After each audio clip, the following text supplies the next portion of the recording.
Line-up for Michael Moles, Ferguson and Reyna suspended, De Boer and Alberts injured. Starting places for Flo, McCann, Tugai, Wilson and Perini as Advocat shuffled the pack. Skodal made two changes to the team which beat Alloa in the Cup. Derek Young and Cato Gunveit back in his line-up. Dow and Stavrum dropped, Robbie Winters up front. Reporter Katrina Harvey. You know the season of goodwill is officially over when Rangers face Aberdeen in league business. There's no love lost between these two sides, and not surprisingly it was the home side who were first to settle into their game in the electric atmosphere. Tory Andrew Flo sped past several defenders, but Fernando Rickson was unable to connect with the ball, as well as he did with Darren Young in a previous encounter. Sergio Perini firing over from the resultant corner. Dick Advocat was forced to make 5 changes from the side that beat Brechin City 2-0 in the Cup on Saturday, and at times the league champions looked fragile in defence. Don's midfielder David Rowson spotted an opening and fired an ambitious right-foot drive from 30 yards. The travelling support appreciated that one. With Barry Ferguson suspended, several Rangers players found themselves required in the centre of the park. Bert Conterman moved upfield a bit. Just before, Derek White was penalised for a challenge and flow, the former Scotland defender lucky to escape a caution after a tackle from behind. Tugai took the free kick to no avail, quickly jumped onto the rebound and found the target. 1-0 Rangers. The Turkish midfielder showing his class throughout this encounter. Great determination and accuracy to break the deadlock. A blistering left footer from outside of the box.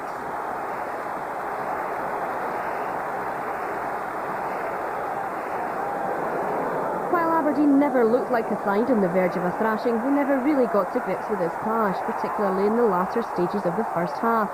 Tory Andrew Flo created several opportunities with his pace, his finishing once again not quite what the Rangers fans were hoping for.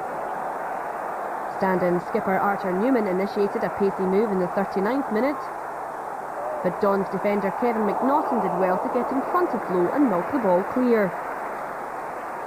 With Thomas Solberg already booked, perhaps a hint of what was to come emerged just before the break. Derek Young involved in some arm wrestling with Perini, a yellow card for his troubles, and a free kick to Rangers. Tugai swept in from the wing, Kenny Miller not too far away with his glancing header.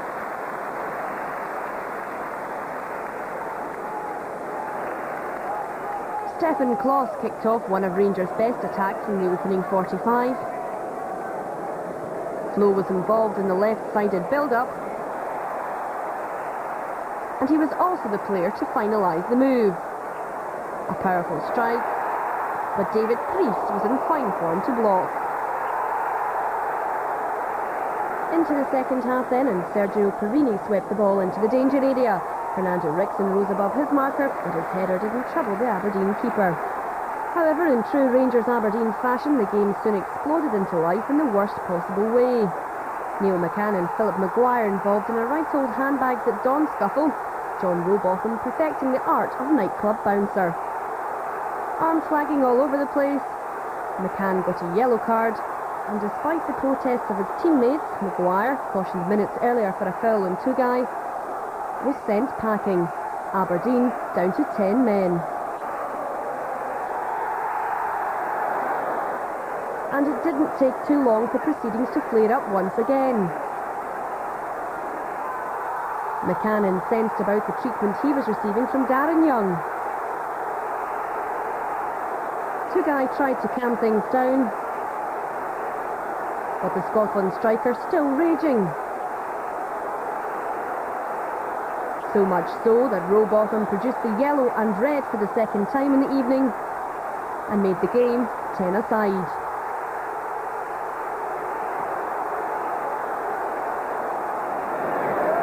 From a Rangers perspective, the confident performance of Tugai was one of the rare highlights in this encounter. In fair play to Aberdeen though, they never gave up, and certainly towards the final whistle looked capable of grabbing an equaliser. Darren Mackie took the task of scoring on by himself and weaved confidently through the Rangers defence until Stefan Kloss blocked his path. And in the closing stages, the visiting support were howling for a penalty when Mackie was challenged in the box. A pretty weak claim to end a pretty weak game. Rangers now 9 behind Celtic. Aberdeen leave Ibrox battered and bruised once again. Aberdeen battered and bruised. 3 points for Rangers though. 1-0 it finished, and after the match it was Peter Martin doing the interviewing. Dick, would it be fair to say an under-strength Rangers side battle to victory tonight?